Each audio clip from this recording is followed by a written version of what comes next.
Who is that?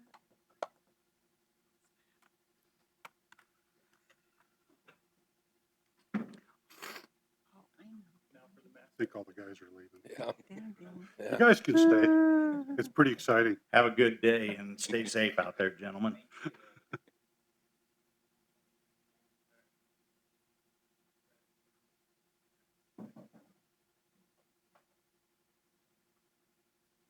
there's Dan Dean.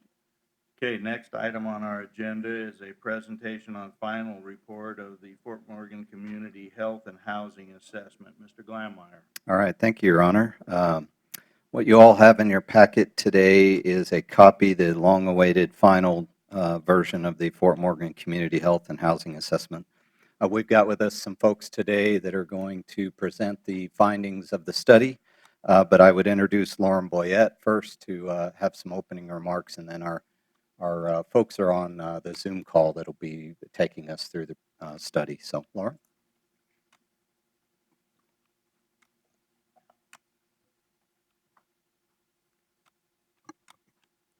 Good morning, Mayor and esteemed City Council members. Thank you for allowing us some time on the agenda this morning to update you on this housing needs assessment and our ongoing work in housing here in Fort Morgan.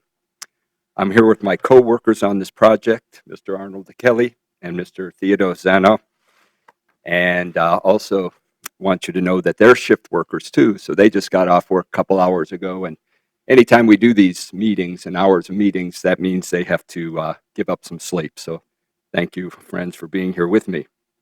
So for the sake of brevity, I'll stick to my script today and save my stand-up routine for another time and place, although you're missing some good material. Today's presentation will be given by Rachel Shinman and Sarah Dunmeyer of Economic and Planning Systems, who conducted the research and compiled the data for this report. I want to thank Council for your financial contribution to this project, and note that the bulk of the funding of this project was provided by the Colorado Health Foundation and the Colorado Trust through Fort Morgan Cultures United for Progress, FM Cup. We also want to thank all who contributed time and resources to get this work done. This is a culmination of many hours of conversations, meetings, research, surveys, and more meetings. In the end, I think you'll find that this report largely confirms what we suspected if we didn't already know, and that is that we have a housing issue in Fort Morgan. But we're not alone in this. Across our state and across the nation, we also see and hear similar things with housing crises. At a time when it seems like political divides are wider than ever, it's both necessary and refreshing that Republican State Representative Ken Buck and Democratic State Senator Michael Bennett are both talking about housing as an immediate priority in Colorado. As a matter of fact, Representative Buck recently sent a letter to President Biden saying that the housing stock for all types of homes in rural Colorado lags far behind demand. He goes on to say that even teachers and nurses can't afford the price of a standard family home. I think that this study will bear that out. As the executive director of the Fort Morgan Community Hospital Association, I can tell you that the association is now in the process of purchasing a sixth home to assist the hospital to meet the immediate needs of our nurses and CPMC staff. It's clear that we're not just talking about low-income housing in this discussion we're having. With all that said, here's where FM Cup Housing is headed next. This Thursday, we'll kick off our work with housing experts and advisors Jen Lopez and Dr. Kathleen Van Voorhis of Project Moxie to close any remaining market study gaps and to coalesce housing partners and resources. FM Cup will begin this work with a grant received from Enterprise and with our own Year 3 housing funds. Obviously, it's going to take much more than this to build homes. Getting folks into adequate housing will take the work and the will of city government and county government and all of us like FM Cup who are working to address the housing needs in our community.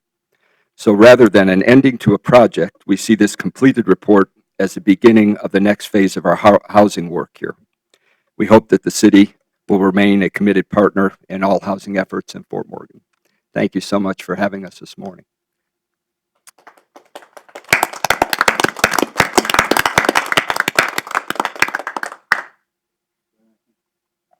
So then I think we'll turn the time over to Sarah and to Rachel, and they'll take us through their presentation. So good morning, ladies. Good morning.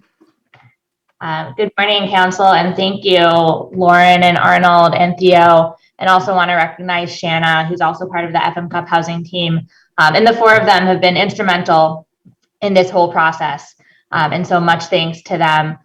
So like Steve and Lauren said, we're here to present the final report of our housing study. As we all know, we were last with you a couple months ago, and you know, COVID has thrown a wrench in this project, but we've come through stronger. And I think that the final report has been more robust because of it. It's just taken us a little bit longer to get here.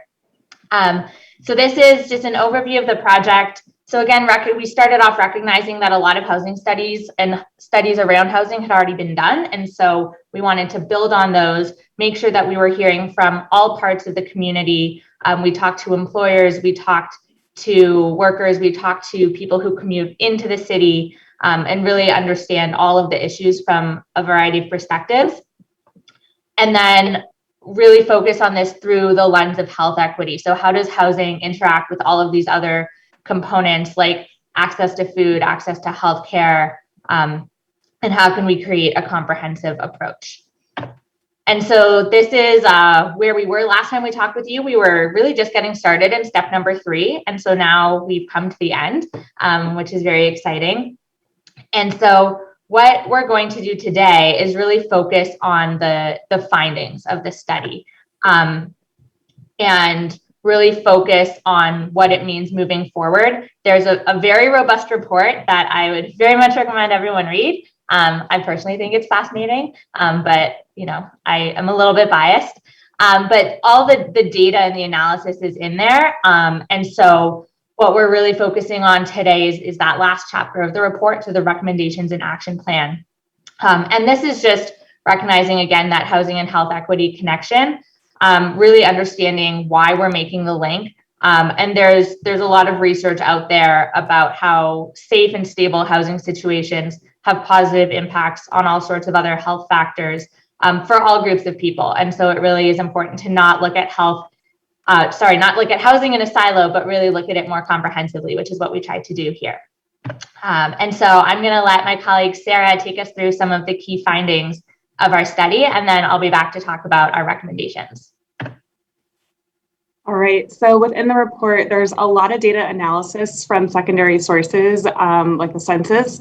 And to supplement this data and information, and really a key part of the report is these survey responses. So the survey was a big part, and we really got more detailed feedback on housing related challenges.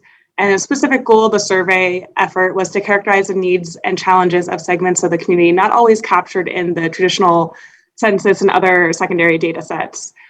So with the survey, it was electronic, paper, and also canvassing was a big part of it to really get a representation of the community. So we had over 570 responses, with about 70% were from residents in Fort Morgan, and each response represented a household. And additionally, 14% of the responses were Hispanic residents that speak Spanish at home. So it was really a wide variety of responses, and then we could distill that down into distinct challenges and needs that came out of it based on renters, owners, household income, and race and ethnicity characteristics that you can't get from other data sets. So here we see some of the challenges for major home repairs, minor home repairs for owners, as well as issues for renters as well. And next slide. And with that, we also were able to take these weighted responses and apply them community-wide to identify specific needs. So based on the survey results, over 250 existing homes are in serious need of major repairs. 330 existing homes are in serious need of minor repairs. And another key part of the survey was to look at not just specific housing physical issues, but also financial and other issues that could then hinder their ability to afford or save money, and food insecurity, and these other key issues. So with that, there were also financial and health concerns that were prevalent. In addition to 30% of all the households and 50% of those earning more than $35,000 struggle to even save money at the end of the month. So all of these characteristics really then were able to get distilled into specific actions that we needed. Next slide. So based on those challenges and needs from the survey, we were then able to kind of put them into these 3 priority buckets based on different characteristics. So housing conditions, how to improve the habitability of existing units, and what are those major and minor repairs that are needed. And then financial resources, what are the monetary and education resources that households need? And then the housing inventory, how can we increase the inventory of affordable units within the city to help with affordable housing issues? And then I'll take it back to Rachel to go over the recommendations and action plan. Great, thanks, Sarah.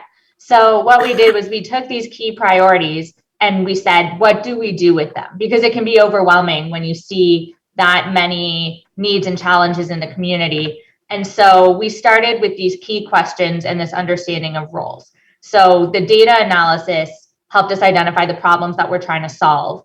And then the tools and strategies, we did a survey of really the sort of everything in the kitchen sink approach to what's available to address housing needs and challenges, and then identifying from those which are the tools really most appropriate to the challenges being faced in Fort Morgan. And then on top of that, layering on the resources available and understanding who can be involved. And so we looked at different roles. So obviously FM Cup will have a key role to play. The city will have a key role to play, and then other community organizations as well. And what we know is that there are a lot of community organizations currently doing really, really great work on housing. And so what we're trying to do is build on all of this work.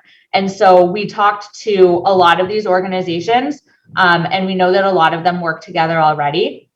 And so the idea of all of these recommendations is really to strengthen the capacity that already exists and expand what's being done in the community. And so this is our little action plan diagram.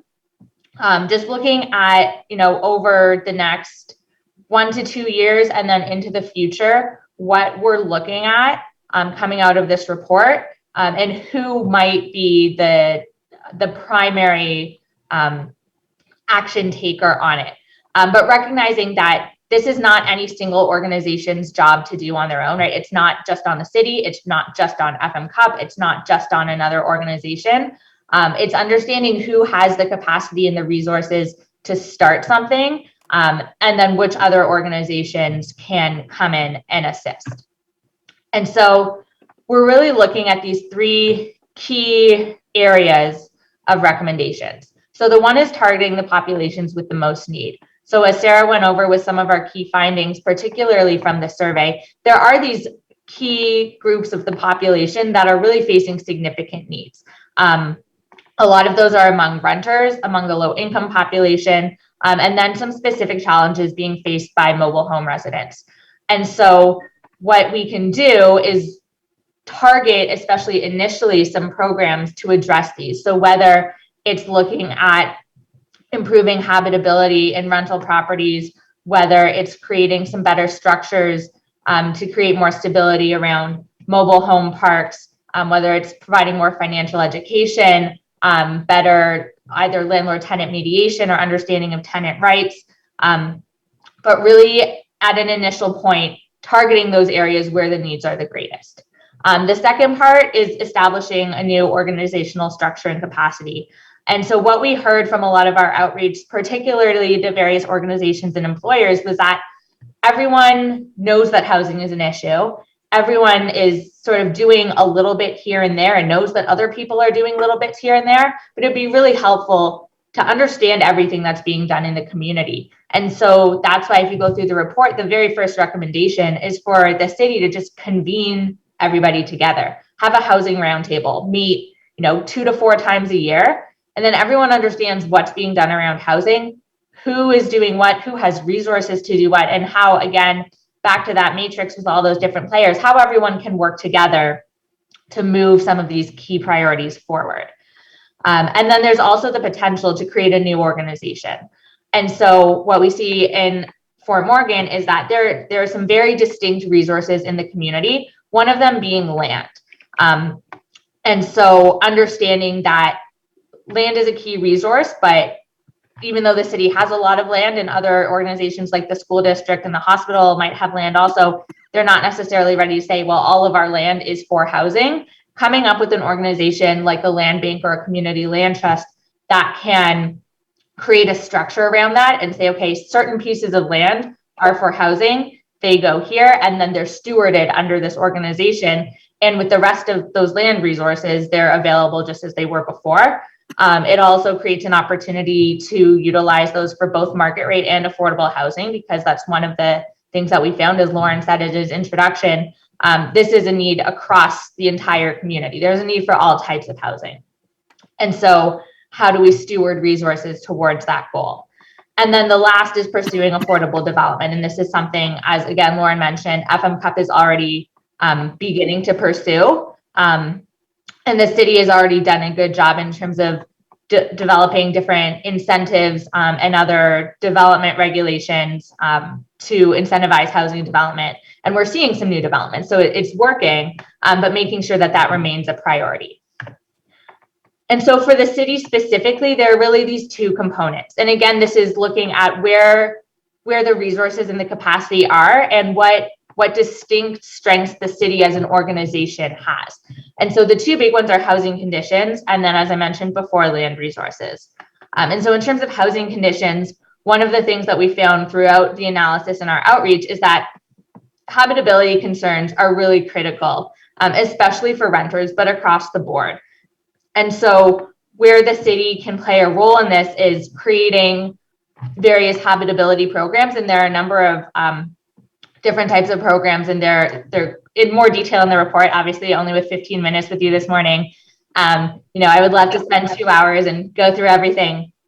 But understanding what role the city can play, with existing staff capacity potentially, to just better direct resources to address the needs that we've noted in the community. And also understanding that this is a recommendation that's intended to lift everyone. It's not some type of punitive program against landlords. It's really, how do we help both renters and landlords get the resources that they need to improve the quality of properties?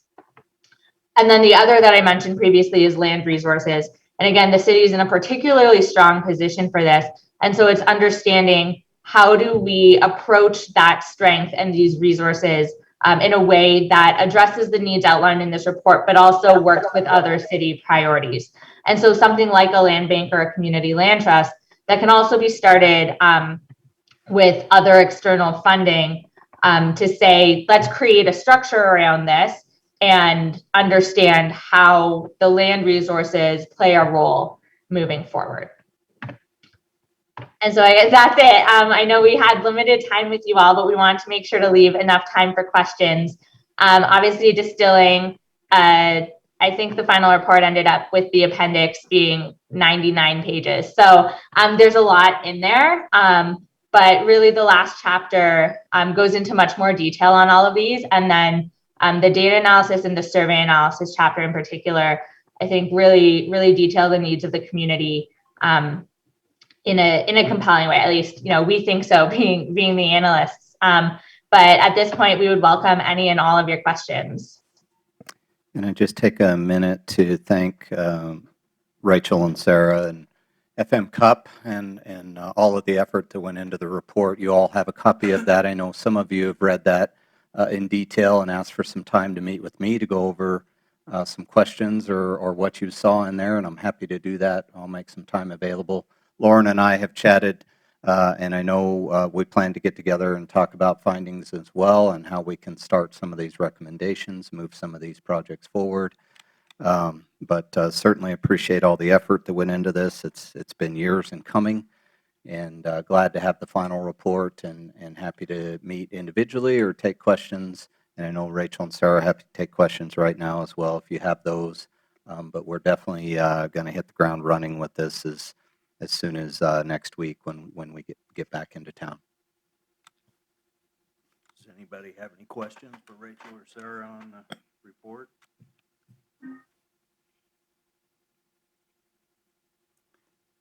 I think a lot of this, as you said, there's a substantial amount of information in this report, very lengthy, covers a lot of things.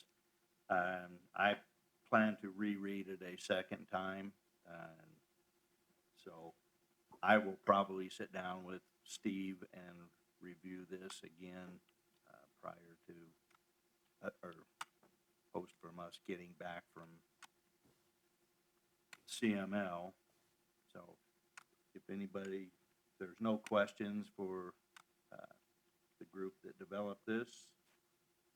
I just have a comment that there is definitely a need, and I did read through it all. There was a lot of great information for me as a council member, and so I'm very interested to see where this goes forward and more study with the rest of the council in our city.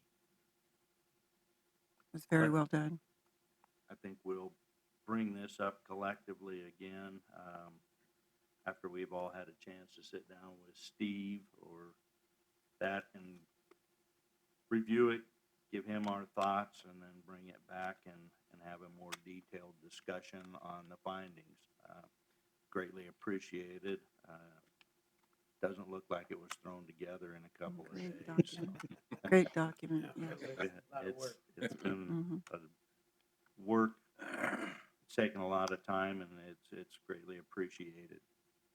So we appreciate you giving us a quick overview of it, and as I said, we will keep this on the front burner and move forward with what the findings are and have a lengthy discussion with council and community. Great. Thank you all. We really enjoyed the process and the opportunity to work with the community, and just want to emphasize that while obviously there are a lot of challenges, there are significant opportunities in Fort Morgan. And so we're really looking forward to seeing what you all take the opportunity to do moving forward. Thank you. Thank you. Great. Lauren, Thank you all. Thank you. Thank you all. Mhm. Okay.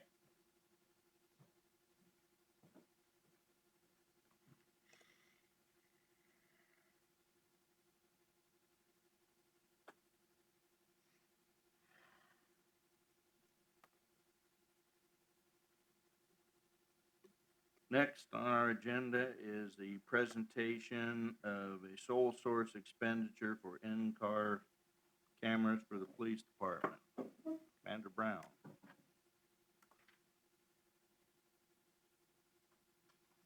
Good morning. I'm Steve Brown, Fort Morgan Police Department. I'm here to request a sole source purchase of the 4E digital in-car video system for our patrol vehicles. Currently, we have no in-car cameras. What I'm requesting is that we buy 20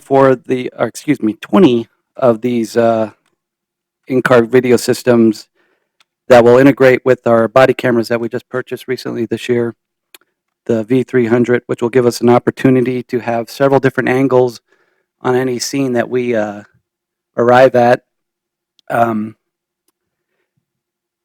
WatchGuard again provided what's called the video as a service option, which allows us to purchase these over 5 years with an initial payment of approximately $43,000, and then approximately $29,000 after that, for a total of $188,000.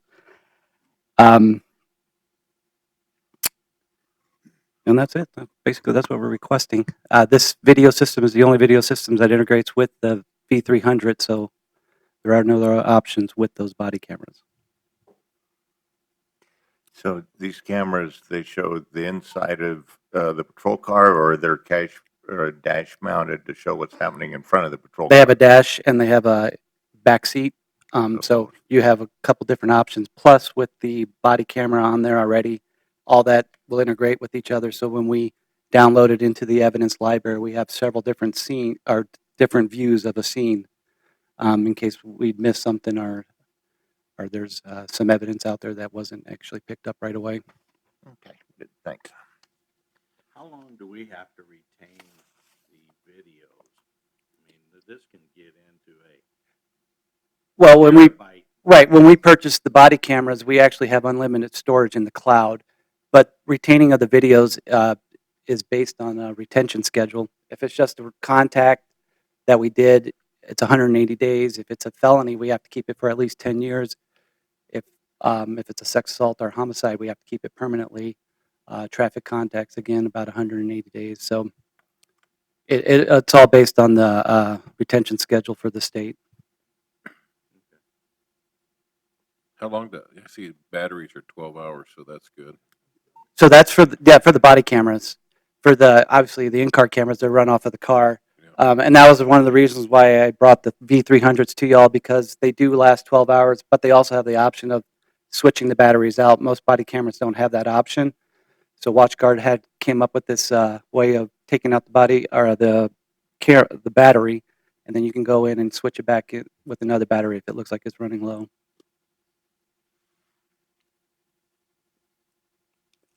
This also provides a Wi-Fi capability, so when the cars pull into the back lot, there will be an antenna on the building which actually will grab any video off of the camera system and download it into evidence library. Then the officers go back in, and then the records clerks will go back in and label those particular videos for whatever scene it is. So that does it automatically? You don't have to, Not for the car cameras, Okay. yes. For the body cameras, they actually have to be docked on a station. But again, this goes into the evidence library, which goes up into the cloud, and then it's probably no more than a half hour where officers have access to all those videos and can look at them again. cool. What's the longevity of this, you know, with the changing technologies all the time? So this is like, Well, yeah. Obviously, technology, as soon as you buy it and you walk out the door with it, it's obsolete. starts aging. Right. With this particular option, we have 5 years, full warranty. Anything that happens, WatchGuard will fix it. We just recently had an issue with the body cameras. We got on with one of their technicians. He spent, I don't know how many hours making sure he fixed the problem for us so that we got Okay, that so system back up and running. So all equipment and technological issues are covered by this warranty. Okay. I don't know if that answered your Well, question, no, but yeah, you know, absolutely, it's just like because- driving a car off the because, lot. Your investment, you want as much return. Exactly. You know what I mean? And in a couple of years, it'll probably be a better option, but Right. But right now, this is pretty much top of the line. it's one of the top of the line. There are some other options out there that are a lot more expensive. But this integrates with what you have right Yes, now. sir. So that'll work. This company is also owned by Motorola. Motorola just purchased them, so, of course, Motorola is one of the top in the industry, Right. and also one of the most expensive in the industry. So I expect in the next 5 years after this is no longer there, the price will go up. Sure. But we do have the advantage of getting their evidence library and some of that is Motorola software because of that. Right. No, I understand the importance of Right. this thing. And we came in at the right time because, like the chief said, WatchGuard got bought out by Motorola, so we actually ended up, we're paying WatchGuard prices, but I'm sure once Motorola attaches their name to it, it's going to go up. Okay, good. So hopefully we can keep the price down as much as we can. In today's in today's atmosphere, I think all the video and the camera that you could get is absolutely vital. Absolutely. So we're just asking if we can make this purchase. Where's the funding coming from? This is coming from account 3290. One is the police seizure fund, which is going to end up being our initial purchase. And then after that, we're using the 4,600, 21,000 account to make the payments for the next 5 years. Which is capital. It's on our Capital, it's all Okay, coming out of so- capital. okay. Sorry, So it's already been acclimated. That was that was your question? Yeah. It's coming out of capital. Thank you. Anybody have any other questions for Commander Brown? There are none. I would entertain a resolution. I'd offer a resolution that we allow a sole purchase, source purchase of 24 RE digital in-car cameras with accessories. Second? I have a resolution by Kevin Lindell, a second by Doug Sashow. Vote by roll call. That resolution carries unanimously. Thank you. Permission granted.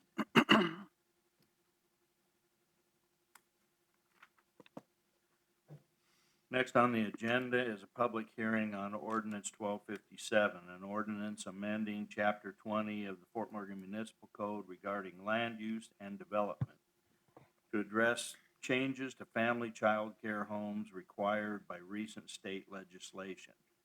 This is a public hearing. Please keep public comments to the issues before the City Council.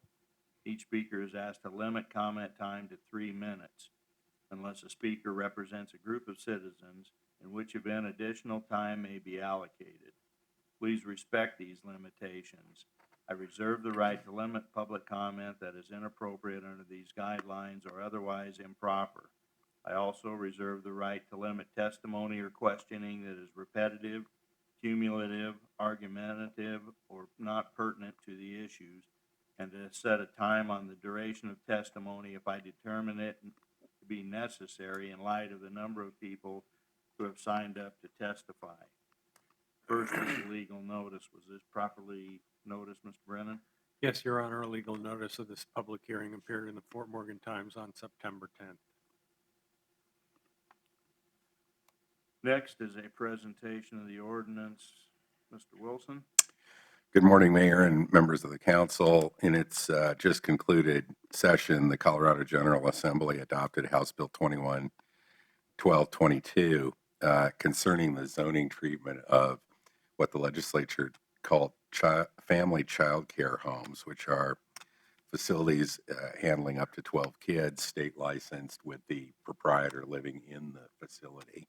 The gist of the state legislation was to require that these sorts of facilities be treated as residential uses, and that is the purpose of this legislation, is simply to conform to this recent state legislation. This makes these sort of state licensed child care homes a use by right in R1 and R4, and a use by special review in business B2 districts.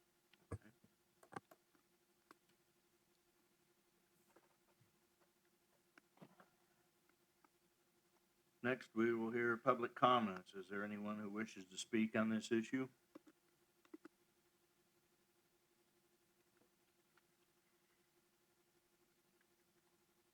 Seeing none, I would ask the city clerk if you received any oral or written comments prior to this hearing. Not through my office, Your Honor. Council discussion. Is there any questions or comments from council?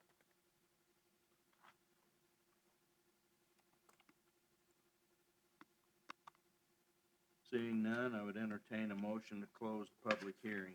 So moved. I have a motion by Kevin Lindell, a second by Brian Urdiales. All in favor? Aye. Aye. Opposed, same sign. Motion carries. Council action, Mr. Wilson. Mayor and council, you've heard presentation of the ordinance. Appropriate action is a resolution approving on second and final reading ordinance 1257. I would entertain a resolution. I'd offer a resolution approving second and final reading of ordinance number 1257, amending Chapter 20 of the Fort Morgan Municipal Code regarding land use and development to address changes to family child care homes by recent state legislation, and authorization to publish by title only. Second? I have a resolution by Kevin Lindell, a second by Doug Sashow. Vote by roll call. That resolution carries unanimously. Steve, I got one question. That lady over there, Already talked to her. did you? So she's ready to go? She's aware. Okay, good. Good. That was it. Okay, next item on the agenda is the 2022 budget calendar. Mr. Glanmeyer. All right, thank you, Your Honor. Members of the council, I've included in your packet a couple-page memo here highlighting significant changes since we presented budgets throughout the year. I won't read through all of those in detail. Hopefully, you've had an opportunity to review that. There were other de minimis changes that we've made, credit card fees, various things that we may have changed. I didn't include those in the packet, but we did include the entire budget. It's got the 2022 projected budget line, and then you'll see the 2021 current year. I did confirm that those are, for the most part, through the end of August of this year. There's a few things, sales tax, for instance, would be through July, and a few other minor expenses that may not be through the end of August. But for the most part, that's what you find in that line. Happy to answer any questions about this, but certainly pleased to present this budget just south of $80 million for 2022. Also, the schedule of fees is included in there in the 5-year capital. Appreciate Councilmember Caper bringing to our attention a change we need to make to the schedule of fees regarding the new 3-hour parking. That's not covered in the schedule of fees, so we'll deal with that and bring that forward for final adoption at the next meeting, and look for any other things that may be affected by that change in the parking downtown. But otherwise, I think hopefully you've had a chance to review the budget and certainly can take questions or comments, and then it'll be ripe and ready for approval on first reading at the next meeting. I just had a question. We talked about it last time, and I don't remember what the previous fees were, but again, going to cart fees for the trail fee or the license and cart storage, both of those add up to more than it would cost you to rent a cart annually from the city. Okay. And I think that that's kind of punitive and everything, especially, because they also have the added response of maintenance of the cart, buying the cart, that sort of stuff. I thought that Ty's idea of grandfathering them in so that we do not continue to have that competition might be something that would be worthwhile. But of course, if you're going to charge them and make more money by them driving their own cart than if they were renting carts from the city, then maybe you wouldn't want to grandfather it in. It's good comment. I think we can, I can visit with Ty and we can have one more conversation about that and see if there needs to be an adjustment. Yeah, like I said, I just think because we're not getting wear and tear on our own carts and everything like that, there should be some benefit to providing your own cart, especially where, the other comment that has been made is that with current COVID and people want to ride in a single cart, that sometimes we have difficulty having adequate number of carts. And so if other people are driving their own cart, that puts less pressure on that aspect of it too. So Those are good comments. I appreciate those. Let me visit with Ty and we may make some more changes to that Sure. at the next meeting. Other questions or comments I can address this morning? I, like I said, again, would just like to thank you and the rest of the city, especially the directors and all the department heads and everything for putting all this together, because what a monstrosity and everything when you try working your way through that. And must admit, I didn't get too far before the eyelids got too heavy. Welcome to my world, but I do appreciate that and echo those comments. Certainly a lot of credit to the staff and the finance department for picking up the ball a little bit with the absence of a treasurer. But yeah, a lot of work goes into this and still more to come. I hope the final product will include something I've been looking for some time, which is an estimated 2021 budget rather than just the 2021 budgeted numbers, because those are certainly different. And so we're working to include a column in the final product that'll have the estimated 2021, so you can actually see where we think we'll be at the end of the year versus what we had budgeted. I think that's a nice product to have, and it can show some increases in revenues and decreases in expenditures that you may not have realized throughout the year. So One other quick question. What was the budget last year? it was For about this year. 78 million or so. So we're a little up over last year. You know, that one thing when I first ran for council that I had told people that I was going to be cognizant of, and of course I'm being time limited out after this, but was to try and make sure that we as a city, you know, didn't grow needlessly. Mhm. That's why I kind of asked about, you know, the new full-time equivalents and Yeah. everything else. You know, especially when you hear that the city in population only grew by 200 or 400 people. Yeah. Over the past, I don't remember what the time frame was when we got those figures, but if our population hasn't been growing, I think we need to take a real look at why our government is then and everything too. So just a word that I think we need to be cognizant of such. No, I appreciate that, and we certainly look to be limited in every area that we can, certainly. So those are good comments to hear.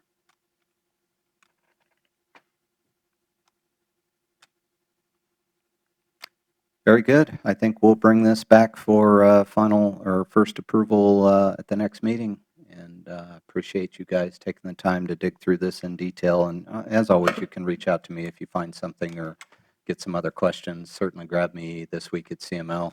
Happy to sit down. I'll have my budget stuff with me because I'm still working on things. So When you do get it finalized, could I have a paper copy, yes, please? we can sure print you one. You bet. Like, I'll do that for everyone. I think that's just easier for you all to have. So It's kind of hard to go back, but at least Mm. for me, I go back and forth, but trying to go back and forth Yeah. between pages on this, it just gets Yep. Yeah, and I way like too to mark difficult it with It's a up. lot of that work. many I agree. pages. I print mine because I make too many notes on it. So It's hard to underline. yeah, I'd be happy to do that at the next meeting. All right, thank you. Yep.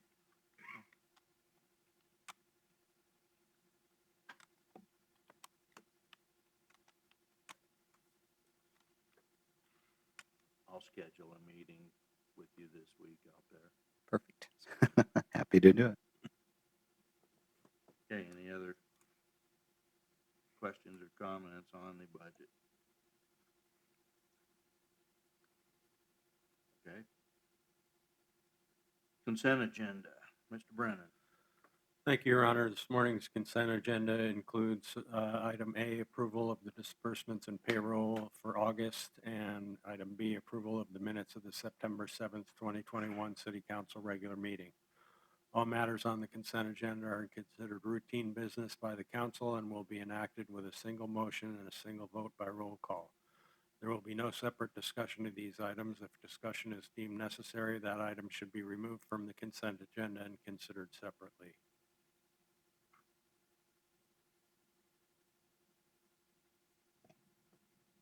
I would entertain a resolution. I'd offer a resolution to approve the consent agenda. Second. I have a resolution by Kevin Lindell, a second by John Caper. Vote by roll call. That resolution carries unanimously. Reports by officials and staff. Mr. Blymeyer.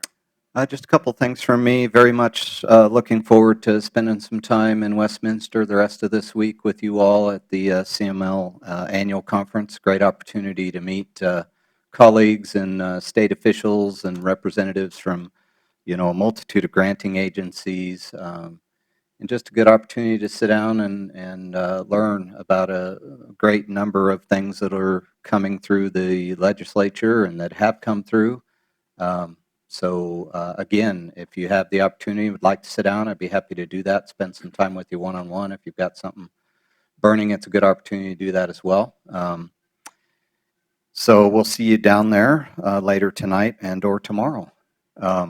And also just will report that we did interview some candidates for treasurer finally. We had 3 candidates that we looked at last week, the staff, directors, and also the finance and utility billing staff had an opportunity to meet those candidates. And so we're just vetting those right now, looking at reference checks and things, and see if one of those might be a good fit for us. If not, we'll certainly continue to look, but glad to finally have looked at a few candidates for that position. So Other than that, just trying to wrap up the budget and gearing up for winter. It was cold this morning. I walked the dog at 6. It was pretty cold. It was crisp. It rained a little bit last night. Yeah. So that's all for me. Thank you. But bite your tongue. Don't bring it on too early. We need it, Doc. Yeah. We need Okay. some water. I- Bids, You're meetings, talking and about winter, weren't announcements. Mr. Brennan. Thank you, Your Honor. The city's accepting sealed bids for the purchase of pad-mounted transformers until 3 PM on September 23rd. Purchase of pole-mounted transformers until 3 PM on September 23rd. And proposals for engineering services for street and infrastructure design until 3 PM on October 12th. Under meetings, the Heritage Foundation is scheduled to meet September 23rd at 4 PM in the community room. Planning Commission is scheduled to meet September 27th at 4:30 PM in this room. And the next City Council regular meeting will be October 5th at 6 PM here at City Hall. Oh, I have a comment. If you'd let me. What's that? I have a comment if you'll let me. Under the missed officials and staff. Oh. We'll It's brief. digress. We will digress. Go ahead. Okay, I just had a comment and missed my opportunity and stuff like that. This past weekend was really a neat weekend in Fort Morgan. There was so much going on and everything. There was a gala at the senior center. There was a fly-in at the airport. Of course, we had the car show and everything. And when I was trying to find out about stuff, I went onto the city website trying to look and everything as far as, and I had trouble finding it. Now, granted, it may be there and not too hard to find. I know that John Caper embarrassed me one time saying, no, it's right here with something else I was complaining about. But anyway, I think that we ought to make that easier so that people, even if they have gray hair like myself, when they go onto the website, there's like what's happening in Fort Morgan so that you can find times, dates, that sort of stuff. I think our attendance at stuff, even stuff like Thursday Night Live and everything else that's going on. Like you said, we're winding into winter, so there's not going to be as much going on, but I think that that would be a good time maybe to look at it and try and make it so that it's easy for people to find out, the citizens, what's going on in Fort Morgan, because the city does so much. I mean, I'm really tickled and proud of what the city does, but we need to, we're doing it for the citizens, but we need to make sure that they can find out about it. Yeah. No, and it's a great point, and you may remember that we are in the process of redeveloping the website, and that's certainly an emphasis that we've talked about internally in our meetings, is to make sure that that homepage has got, better connectivity to the citizens about these events and things that are going on. So appreciate that, and it's definitely at the forefront of our minds. Okay, thank you. Okay. Bids, meetings, and announcements are done.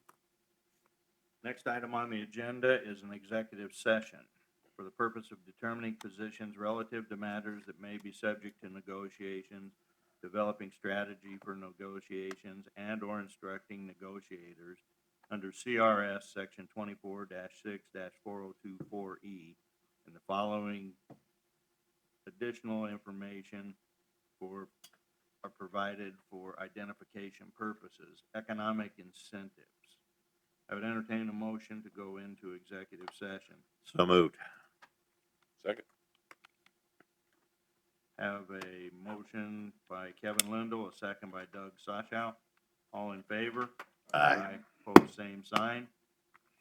We will go into executive session.